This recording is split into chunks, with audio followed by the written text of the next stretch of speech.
par le passé, il était déjà risqué de se balader avec des sourcils qui se rejoignent ou une plaie suspecte.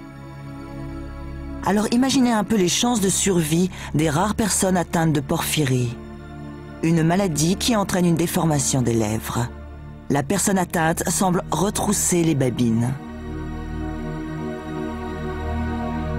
Bien que connu des médecins depuis longtemps, ce mal a entraîné l'exécution de nombreuses personnes qu'on avait prises pour des loups-garous.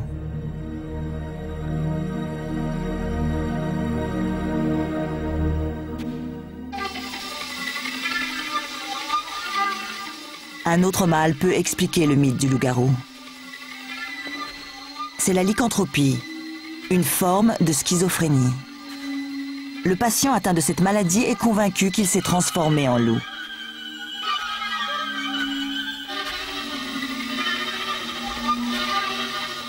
En 1977, on enregistra le cas d'une Californienne de 49 ans dont les rêves étaient constamment peuplés de loups.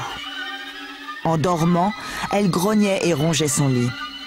Après plusieurs années passées ainsi, ses proches décidèrent de la faire interner.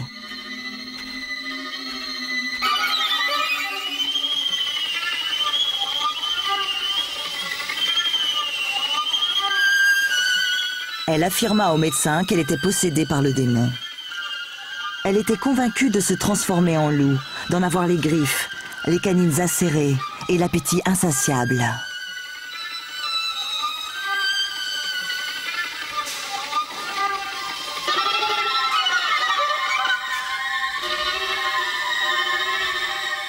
Son délire allait en s'aggravant les soirs de pleine lune.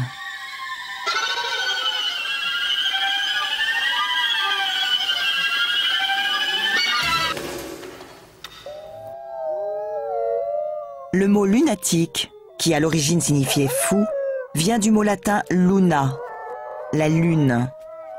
Est-ce alors une coïncidence que les loups-garous sévissent à la pleine lune ?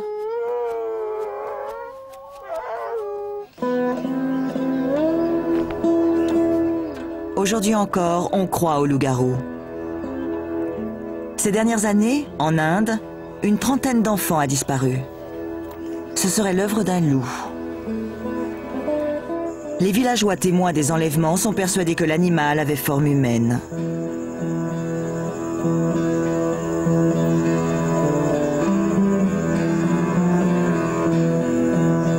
Même si les autorités de la commune parlent d'une meute de loups, les habitants ne sont pas convaincus. Un villageois dont le petit-fils a été attaqué affirme avoir vu la bête. Peu importe ce que disent les autorités, il est persuadé que le coupable est un être humain.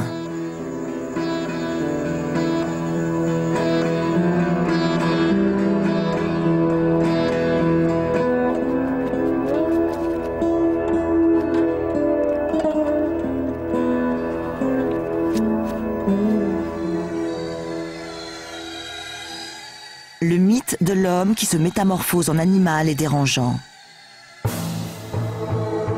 Un homme civilisé, rongé par la bête qui sommeille en lui. Ses os, son crâne et ses mains qui se transforment. Cette métamorphose nous fascine.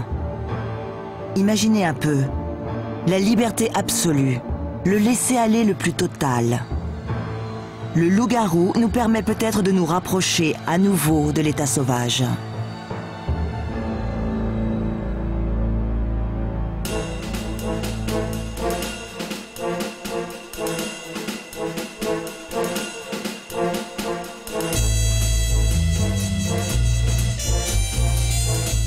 Selon le psychologue Carl Jung, la bestialité fera toujours partie de la nature humaine.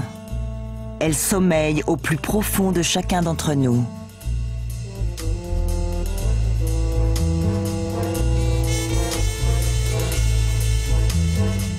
Selon lui, les sports violents et les films nous aident à évacuer une partie de cette agressivité.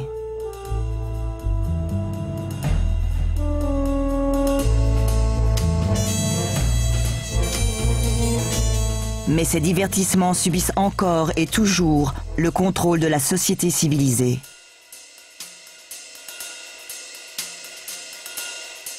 La bête en nous est constamment en laisse.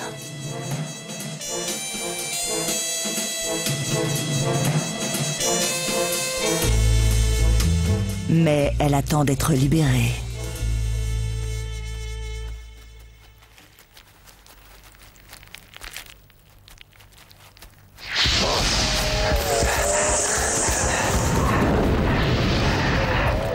Elle est tapie dans la pénombre de notre esprit, là où personne n'ose jamais regarder.